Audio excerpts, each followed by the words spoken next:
Welcome to the Accent Training Podcast, a podcast where I teach you to use the sounds of the American accent for yourself, to adjust your speech habits to match that of the typical English speaker. It can be done, it truly can. You can learn to master the sounds, the stress, and the way that we connect words together. All for yourself, if you know what to listen for. My name is Pat. I am an accent coach, and I help guide you towards crystal clear pronunciation.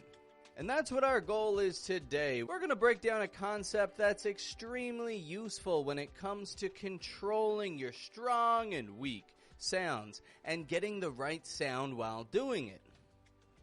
We are going to look at a common denominator and a letter combination that'll help you better understand this for yourself.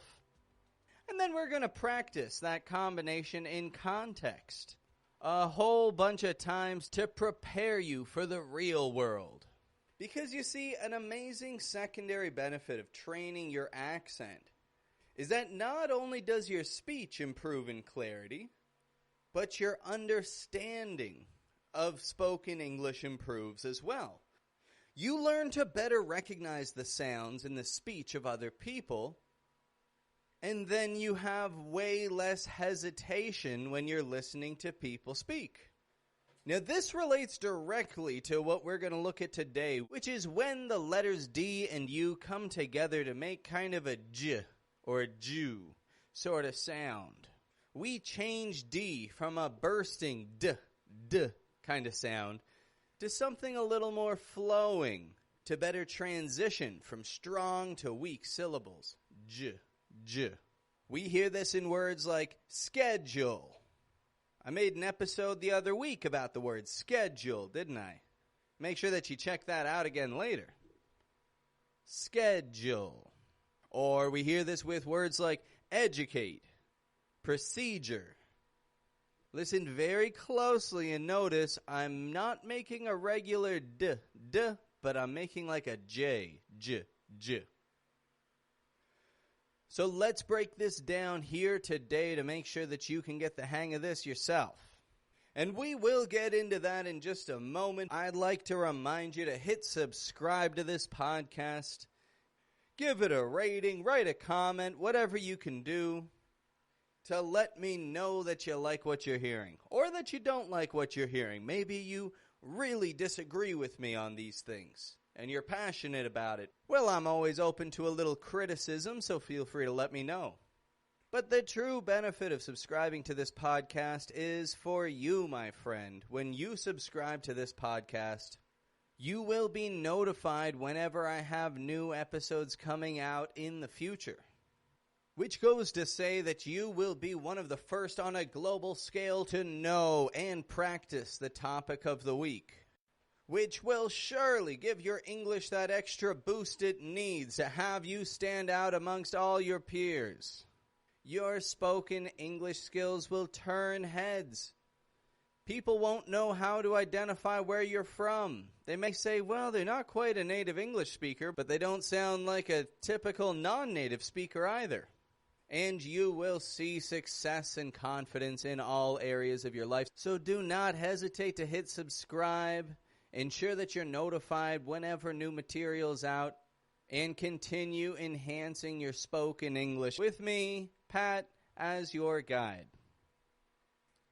On with the lesson. What are we talking about today? We're talking about blending sounds to control our stress.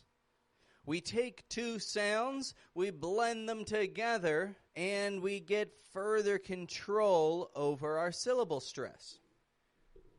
Now, I've discussed in the past why that's desirable, but just as a quick recap, there are patterns that native English speakers listen for. Strong and weak syllables, the rise and the fall of the sound of English.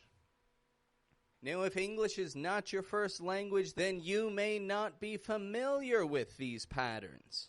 But that doesn't mean you can't learn them. And when we find the common denominators in the patterns, our clarity of speech and our command over our spoken English sound improves drastically.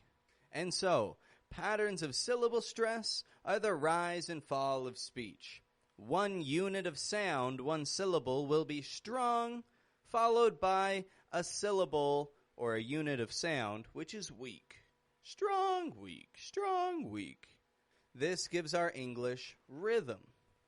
In the middle of a word, when a D and a U come together in the beginning of an unstressed syllable, we blend them together like a J or sometimes a Jew sort of sound.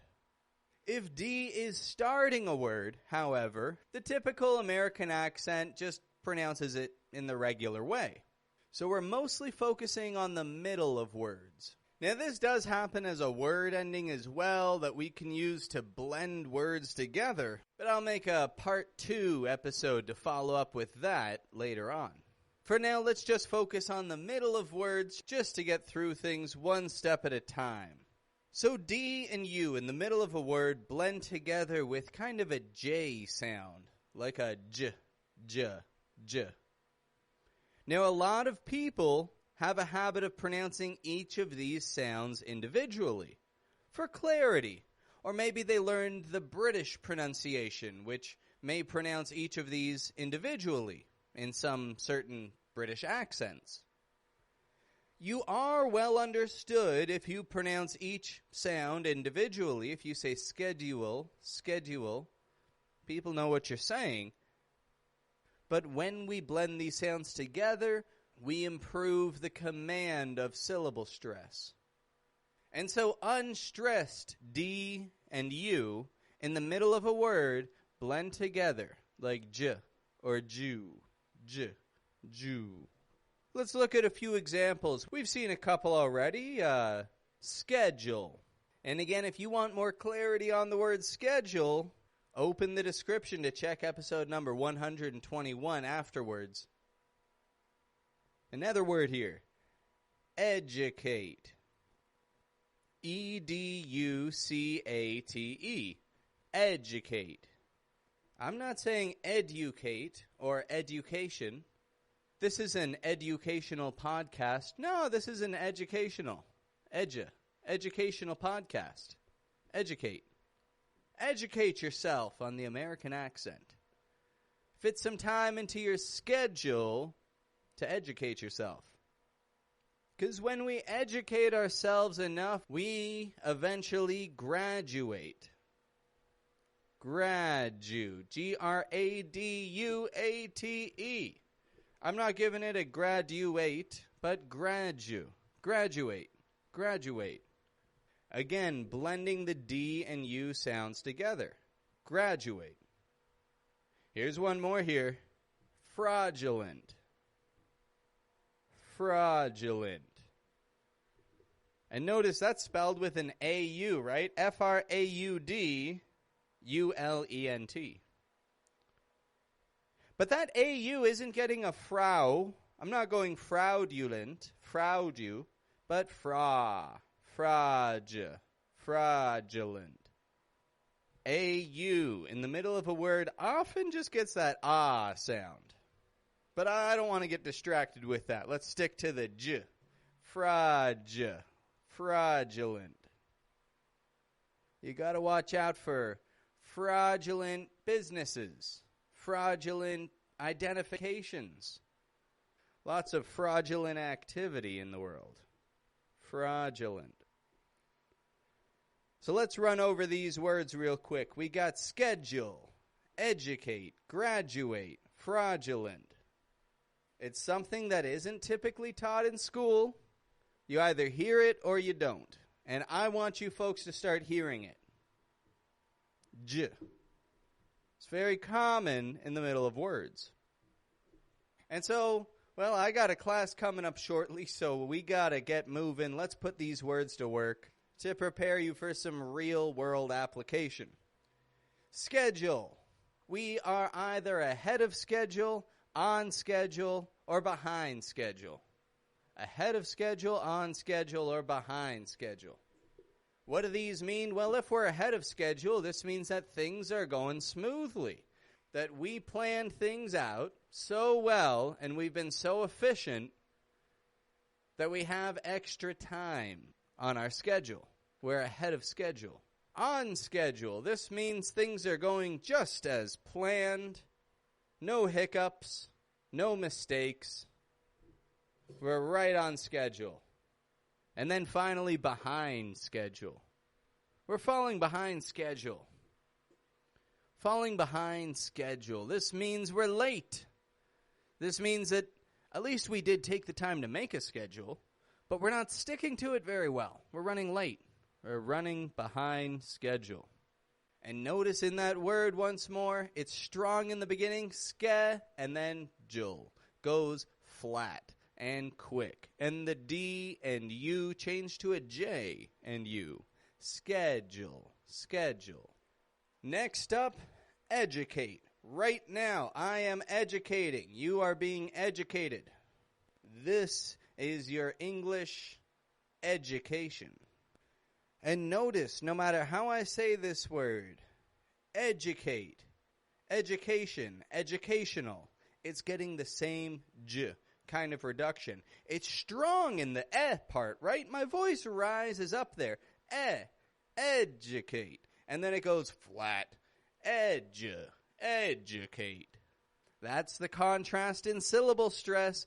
This is how stress changes the sound of a word, and it's exactly what we're working on identifying. Now, I know I spoke about the word graduate before, but there's another word that I like, and I want to teach this word to you. It's not a word that we really say that much, but if you do say it, it's going to be very impressive. It's the word incredulous. Incredulous. He gave me an incredulous look. This is to say, he looked at me like he did not believe what I was saying. Incredulous. INCREDULOUS. Incre. And notice how the cre, incredulous, the cre is the part that's raising in the stress. And then it goes flat on the j. Incredulous. Incredulous. Repeat that along with me. Incredulous. It peaks in the middle and it goes flat on the D, U. And if you adapt that to your own speech, you will be well on your way to mastering syllable stress and the sound of spoken English. Incredulous. And then our final word of today, fraudulent. Fraudulent. A fraudulent identification. Teenagers in the United States will often get a fraudulent identification. They'll call it a fake ID. It's a fraudulent identification. And then, they use it to go buy liquor or tobacco products in the store using their fraudulent ID, their fake ID. Or else, all over the world, we hear fraudulent offers. People will tell us, join this or do that, give me money. And oftentimes people are selling a legitimate product, but you want to look very closely to make sure it's not a fraudulent offer. I'll give you an example. There's a great website called Craigslist. You go on Craigslist, you can buy whatever you need in any area throughout the United States and Canada. It's widely used in Canada as well. Sometimes there will be apartments for rent on Craigslist or a car for sale. And you contact the person asking for more information, and they tell you, oh yeah, just send me the money right now and we'll give you the keys, or send me the money right now, I'll let you come pick up the car. However, they may not show you any pictures of what they're offering, or they may tell you, you have to pay first and then come get it later. These people are trying to cheat you out of your money. Don't let yourself be fooled. Don't give in to any fraudulent offers. Be conscious of how you use your money. Well, folks, these have been our 4 words of today to help break down this concept of blending for you. I've spoken about something very similar in the past. how T and U in the middle of a word can be blended together to make like a ch sound. Words like situation, virtual reality. And we're seeing the exact same thing happen here, except with a bit of voice. Schedule, educate, graduate, incredulous, fraudulent, j. So now that you're aware of this, it's up to you to try and identify it more in your daily life. And there are a few ways that you can go about that. You can either speak with a person, one-on-one, face-to-face, or maybe over the phone or over Zoom or something. Or you can just simply put on a series on Netflix. Put something on HBO. Watch a TV series or a movie that you really enjoy, and listen closely for how this sound is used while the actors are speaking. When your ears start to notice this more naturally, your muscles will start to adapt as well, and your English will change and improve and move forward all together as a whole unit.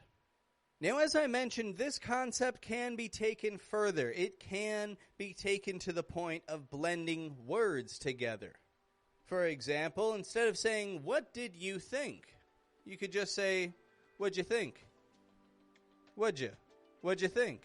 Or instead of saying, "You said you would," "You said you would," "You said you would," "You said you would," "Said you." This is a habit that I want to make sure that you develop as well, my friend. And so keep an eye out, because I'll have a second episode coming out this week breaking down that concept for you.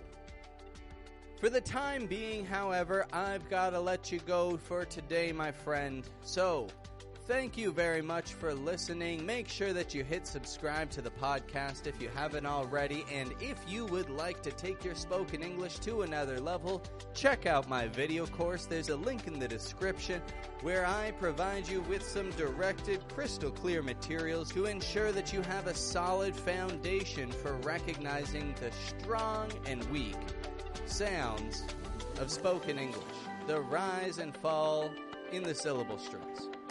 Well, this brings us to wrapping things up for today. Thank you very much for your time.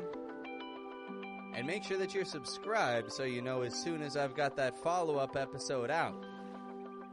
Have a good one, folks.